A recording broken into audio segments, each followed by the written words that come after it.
Bienvenidos mis amados hermanos y hermanas que nos acompañan domingo a domingo en la escuela dominical. Hoy es la sesión correspondiente al domingo 26 de julio del año de gracia del Señor 2020 y que es la última clase sobre el libro del cuarto evangelio. Estamos llegando al epílogo del evangelio que se inicia precisamente con el arresto de nuestro Señor Jesucristo en el capítulo 18. Ya ha pasado el momento en que está con sus discípulos en la última cena. Ya presentó al Padre su oración, la última oración antes de ser entregado. Y ahora, víctima de la traición y del encono de los líderes judíos, ahora es arrestado y llevado ante el sumo sacerdote. En realidad, las autoridades eclesiásticas carecían de pruebas en contra de Jesús, como también carecían de la competencia jurídica para poderlo condenar. Si lo llevaron ante el sumo sacerdote Caifás y ante Anás, lo hicieron únicamente porque ellos, que eran los instigadores de su ejecución, querían palpar su personalidad, querían verlo de primera mano, antes de entregarlo realmente a la autoridad que tendría la competencia para poderlo condenar a muerte, que a final de cuentas eso era lo que ellos buscaban. Es en ese transcurso de esta noche en la que Jesús es interrogado por las autoridades eclesiásticas, tanto las oficiales como las oficiosas, cuando se da la negación de Pedro. Y finalmente Jesús es presentado ante Pilato. Pilato, como buen romano, no entendía la razón por la cual tuvieran encono contra Jesús las autoridades judías. Para él, Jesús no era una persona que representara un riesgo ni un peligro para el imperio. Él, como representante del imperio romano, sopesaba el valor político de ejecutar a Jesús. Pero también, como buen romano, tenía un concepto de justicia muy carnal, pero un concepto de justicia que al fin y al cabo te llevaba a tratar de tener un juicio justo. Esa es la razón por la que él se restringe de condenar a Jesús. Son las autoridades eclesiásticas, los sumos sacerdotes, los que presionan al funcionario romano. Y finalmente el Señor Jesucristo es condenado. Es interesante porque en el proceso de Jesús no se observó, diríamos hoy, el debido proceso. No se presentaron pruebas legales. Fue una ejecución de carácter político, es decir, él que tenía la autoridad para condenar a muerte solamente era Pilato. Pero Pilato no lo quería hacer. Consideraba injusta la muerte de Jesús y si acaso pegarle nada más un susto para que dejara de andar creando problemas. Pero para las autoridades eclesiásticas no. Era de vida o muerte que Jesús muriera porque estaba poniendo en riesgo el concepto que ellos tenían de religión, su legitimidad ante el Antiguo Testamento y ante el pueblo. Y a final de cuentas también su capacidad de liderazgo ante las autoridades romanas. Porque los romanos les habían otorgado el liderazgo porque pensaban que ellos podían controlar al pueblo. Si el pueblo lo controlaba a Jesús, Jesús sería el líder. Entonces por eso era necesario para ellos crucificar a Jesús. Por su parte es evidente que Jesús nunca se defendió. En ninguna parte del proceso de Jesús encontramos que él haya hecho una declaración que hubiera conducido a exculparlo o a justificar sus actos. Un ejemplo muy simple. El cargo principal, que era ser declarado hijo de Dios, nunca hubiera sido un delito según la ley romana. En el politeísmo que imperaba en la época, cualquiera podía decir que era hijo de Dios sin que eso representara ningún delito. Solamente para la mentalidad judía era un delito. Pero como su ley no era la ley romana, que era la que tenía la capacidad de ejecutarlo, entonces lo presionaron a Pilato por el lado político. Él pretende ser rey. Eso sí era un problema para Roma. Pero aún así no era un problema jurídico propiamente, era un problema político. Como quiera que sea, el Señor Jesús es condenado a muerte, y en ese sentido es cuando, en un intento por tratar de evadir la responsabilidad de una injusticia, Pilato recordó, bueno, en la fiesta hay una costumbre.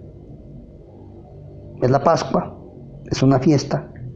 Se puede otorgar un indulto. Y entonces manda a traer otro reo junto con Jesús y lo presenta al pueblo y les dice: he aquí vuestro rey. Y él lo dice de una manera tan especial que evidentemente estaba tratando de quitar elementos al cargo que los sacerdotes habían hecho en contra de Jesús.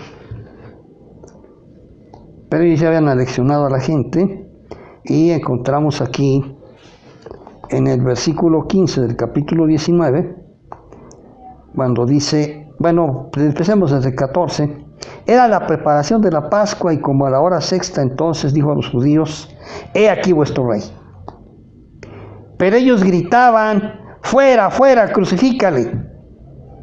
Pilato les dijo: ¿a vuestro rey he de crucificar? Respondieron los principales sacerdotes: no tenemos más rey que César. Así que entonces lo entregó a ellos para que fuese crucificado. Tomaron pues a Jesús y le llevaron. Se nota en Pilato un esfuerzo por no cometer una injusticia con Jesús. Sin embargo, no es un esfuerzo tan decidido. A final de cuentas se deja llevar por la inercia de la intriga política que tejieron en contra de Jesús las autoridades judías. Aquí es interesante notar, y es muy importante, que los fariseos no participaron en la condena de Jesús. Fueron básicamente los sacerdotes, que eran saduceos. No quiere decir que los fariseos estuvieran en contra, no, al contrario, ellos dejaron hacer a los saduceos como quisieran. En el fondo deseaban también que Jesús fuera eliminado. Sin embargo, su participación activa no es notoria. En el capítulo 19 de Juan, tenemos una parte muy sobresaliente cuando el Señor es crucificado. Y es que el Evangelio registra algunas de las palabras que el Señor dijo al final, y que comúnmente llamamos las 7 palabras. La primera la vamos a registrar aquí en el capítulo 19, versículos 26 y 27. Jesús desde la cruz, dice la Biblia: cuando vio Jesús a su madre y al discípulo a quien él amaba, que estaba presente, dijo a su madre: mujer, he ahí tu hijo. Después dijo al discípulo: he ahí tu madre. Y desde aquella hora el discípulo la recibió en casa. Esta palabra, que representa el sentido de responsabilidad de Jesús para con su madre, pero que también representa ubicar a la madre de Jesús en un lugar que no es el que algunos le atribuyen. Notamos que en todo el Evangelio, en todo el cuarto Evangelio, nunca se menciona el nombre de la madre de Jesús. Otra de las palabras que tenemos aquí, de las famosas 7 palabras, es en el versículo 28, después de esto, sabiendo Jesús que ya todo estaba consumado, dijo para que la escritura se cumpliese: tengo sed. Esa palabra de la sed de Jesús, Él que siendo fuente de agua viva, ahora tiene sed de la salvación de cada uno de nosotros y por ello entrega su vida. Es evidente que la sed física no la tenía, porque cuando le acercaban la esponja con el líquido, se negó. Y la penúltima palabra, dice en el versículo 30, cuando Jesús hubo tomado el vinagre, dijo: consumado es. Esta es la penúltima, es decir, la 6ª palabra. Consumado es significa el momento en que el Señor ha declarado que ya expió nuestro pecado en la cruz. Es interesante porque el motivo por el cual aquel verbo es hecho carne y habita entre nosotros es precisamente para poner ejemplo, pero sobre todo y lo más importante, para llevar sobre sí nuestros pecados y extinguirlos con su vida física en la cruz. Por eso cuando Él muere, cuando Él ya va a morir en su último momento, antes de decir la 7ª palabra, que no está en Juan, está en Lucas, dice: consumado es decir, se acabó, hemos terminado. El propósito para el cual he venido se ha cumplido.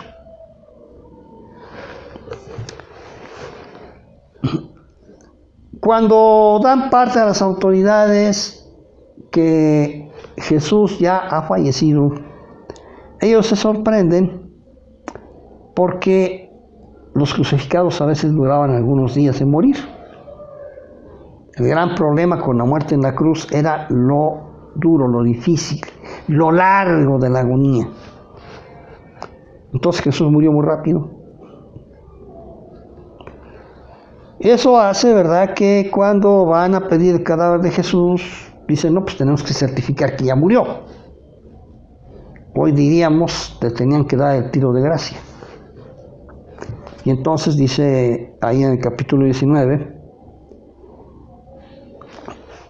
entonces, versículo 31, entonces los judíos, por cuanto era la preparación de la Pascua, a fin de que los cuerpos no quedasen en la cruz en el día de reposo, pues aquel día de reposo era de gran solemnidad, rogaron a Pilato que se les quebrasen las piernas y fuesen quitados de allí. Vinieron pues los soldados y quebraron las piernas al primero y asimismo al otro que había sido crucificado con él. Mas cuando llegaron a Jesús, como le vieron ya muerto, no le quebraron las piernas. Pero uno de los soldados le abrió el costado con una lanza, y al instante salió sangre y agua. Es decir, el Señor ya tenía rato de haber muerto. Efectivamente, Él muere cuando dice: consumado es. Y cuando lo van a recoger es poquito antes de las 6 de la tarde. Ya para entonces tenía más de 2 horas de haber fallecido. Ya en ese momento la sangre se empezaba a coagular y el suero se empezaba a separar de la sangre. Por eso sale de él sangre y agua.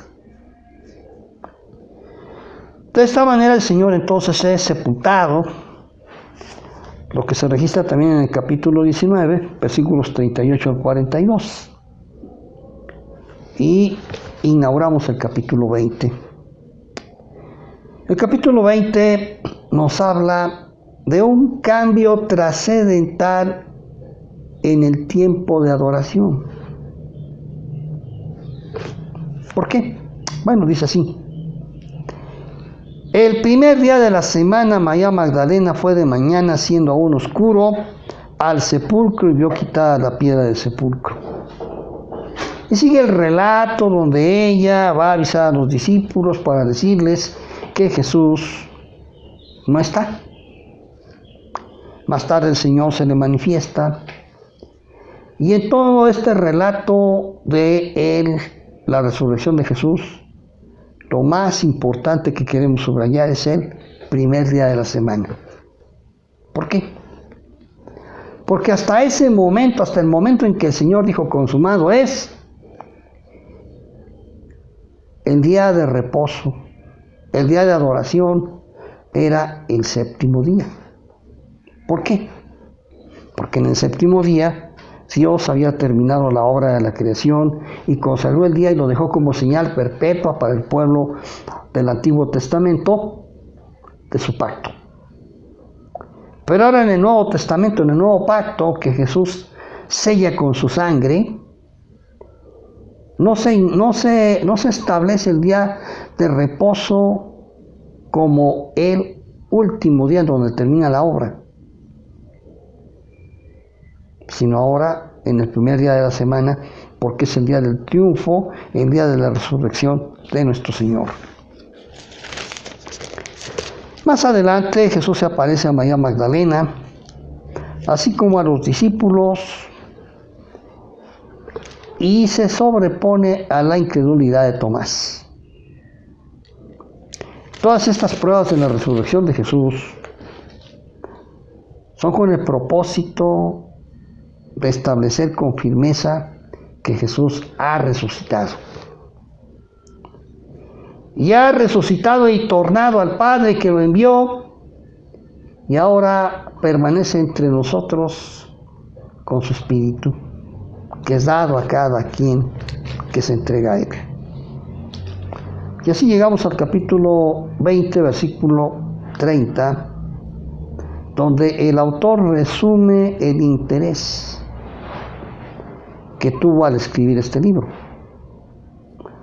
Hizo además Jesús muchas otras señales en presencia de sus discípulos, las cuales no están escritas en este libro. Pero estas se han escrito para que creáis que Jesús es el Cristo, el Hijo de Dios, y para que creyendo tengáis vida en su nombre. Ese es el propósito.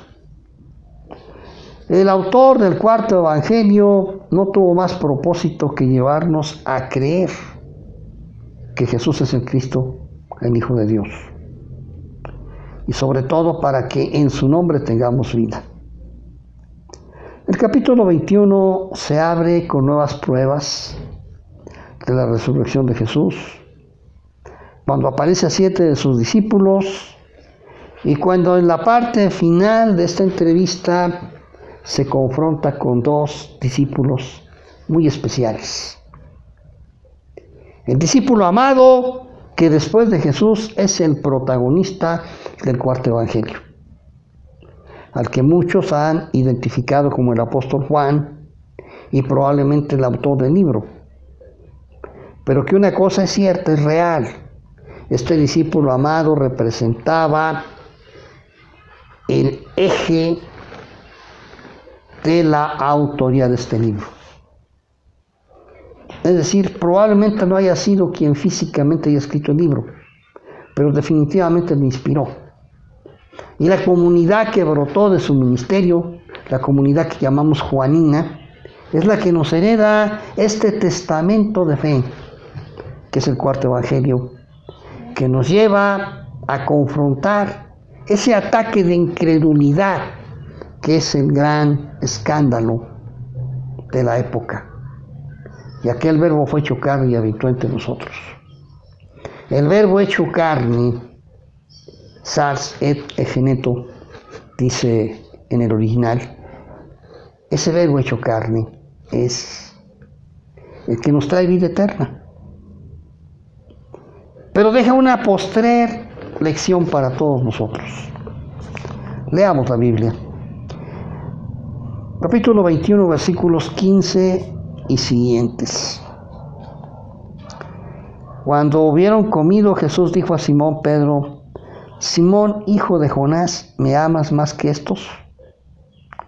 Le respondió: sí, Señor, tú sabes que te amo. Él le dijo: apacienta mis corderos. Volvió a decirle la segunda vez: Simón, hijo de Jonás, ¿me amas? Pedro le respondió: sí, Señor, tú sabes que te amo. Le dijo: pastorea mis ovejas.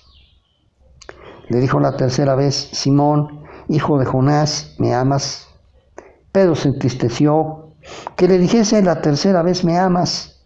Y le respondió: Señor, tú sabes todo, tú sabes que te amo. Jesús le dijo: apacienta mis ovejas. Algunos quieren entender en este pasaje una preeminencia del ministerio de Pedro por encima de los demás apóstoles. La verdad es que es más bien como el Señor nos presenta que siempre hay una segunda oportunidad para nosotros. Pedro negó a Jesús 3 veces. Ahora tenía que profesar su fe 3 veces. ¿Te ha pasado a ti? Me ha pasado a mí. Todos en algún momento hemos negado al Señor. A veces con nuestras palabras, a veces con nuestros hechos. Sin embargo, siempre habrá un momento en que el Señor te diga: ¿me amas? Y si tú le dices al Señor: sí, Señor, tú sabes que te amo, te va a decir: tienes trabajo en mi obra. Tienes un ministerio, tienes algo que hacer en beneficio de los demás que han creído. La segunda lección y la postea de este capítulo, con la que prácticamente se cierra el libro, es cuando va Jesús con Pedro y va atrás Juan. Y Jesús le dice a Pedro: oyes, cuando eras joven ibas donde venías, pero cuando seas viejo te van a llevar y a traer. Y entonces le dice: oye, ¿y ese que viene atrás, qué hay qué? Le dice Jesús: ¿qué te importa? Tú sígueme. ¿Qué significa eso? Significa precisamente esto. ¿Qué es lo que Jesús quiere que hagan los demás para Él? Es algo que no te interesa. Es algo que no te compete. No eres tú el Señor de ese siervo para poderlo valorar, evaluar o juzgar. Su Señor sí. Tú sigue a Cristo. No te preocupes por lo que hagan los demás. Finalmente, la comunidad redactora del cuarto evangelio cierra el libro, y con esto terminamos Juan, con las palabras del versículo 25. Y hay también otras muchas cosas que hizo Jesús, las cuales, si se escribieran una por una, pienso que ni aún en el mundo cabrían los libros que se habrían de escribir. Y es importante. Todas estas cosas que se escribieron tienen una sola finalidad, y regresamos al versículo 31 del capítulo 30. Pero estos se han escrito para que creáis que Jesús es el Cristo, el Hijo de Dios, y para que creyendo tengáis vida en su nombre. Juan 20, 31. Mis amados hermanos, seguimos abiertos a cualquier pregunta, a cualquier consulta, y prepárense porque pronto continuaremos con nuestra escuela dominical, ahora con el tercer Isaías. Oramos. Gracias, Padre, por tu palabra, palabra que nos santifica, palabra que nos acerca a ti, palabra que es la herencia espiritual que nuestros antepasados en la fe nos han legado y que tú has usado para hablar con nosotros hoy. Y ahora este evangelio es tan fresco como cuando acabó de salir de la pluma de sus autores. Y con esa frescura de la palabra tuya te pedimos que seamos edificados y fortalecidos en ti, como pidió Jesús en su oración final, que nos santifiques en tu verdad, porque tu palabra es verdad. Te lo rogamos en el nombre de nuestro Señor Jesucristo y en tu Espíritu Santo. Amén. Dios les bendiga. Nos vemos luego.